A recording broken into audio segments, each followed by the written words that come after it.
Digital divide എന്ന് പറഞ്ഞൊരു സംഭവം നമ്മുടെ സമൂഹത്തിലുണ്ട്. ഓക്കെ. അതായത് ഒരു കൂട്ടം ആളുകൾക്ക് ഡിജിറ്റൽ സാങ്കേതിക വിദ്യ ഉപയോഗിക്കാൻ അറിയാം, ഒരു കൂട്ടം ആളുകൾക്ക് അത് അറിയില്ല. അറിയാത്തവർ സീറോയിൽ നിൽക്കുന്നു.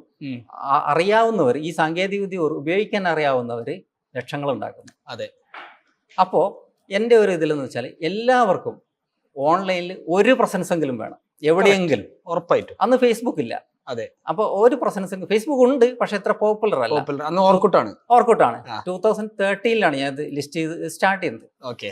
അപ്പോൾ അങ്ങനെ എനിക്ക് പരിചയമുള്ള കുറച്ച് പേർക്ക് ലിസ്റ്റ് ചെയ്ത് കൊടുത്തു തുടങ്ങി. ലിസ്റ്റ് ചെയ്ത് കൊടുത്തപ്പോൾ നല്ല ചേഞ്ചസ് വരാൻ തുടങ്ങി, അവർക്ക് ലീഡ്സ് വരാൻ തുടങ്ങി. അപ്പോൾ ഞാൻ മനസ്സിലാക്കി ഇതൊരു ചെറിയ ടൂളല്ല, ഇതൊരു വലിയ ഗെയിം ചേഞ്ചറാണ് ഈ ഗൂഗിൾ. അതെ. അപ്പോൾ ഒരാൾക്ക്, സത്യം പറഞ്ഞാൽ ഒരാൾക്ക് ഞാൻ ഒരു ഗൂഗിൾ ബിസിനസ് പ്രൊഫൈലിൽ, അന്ന് ഗൂഗിൾ മൈ ബിസിനസ് പറയാം, ഗൂഗിൾ മൈ ബിസിനസ് ലിസ്റ്റ് ചെയ്ത് കൊടുത്തു കഴിഞ്ഞപ്പോൾ അയാൾക്ക് ലീഡ് വന്നപ്പോൾ, ഒരു ഹെൽത്ത് കെയർ ഇൻഡസ്ട്രിയാണ്, ഒരു ലീഡിന് അന്ന്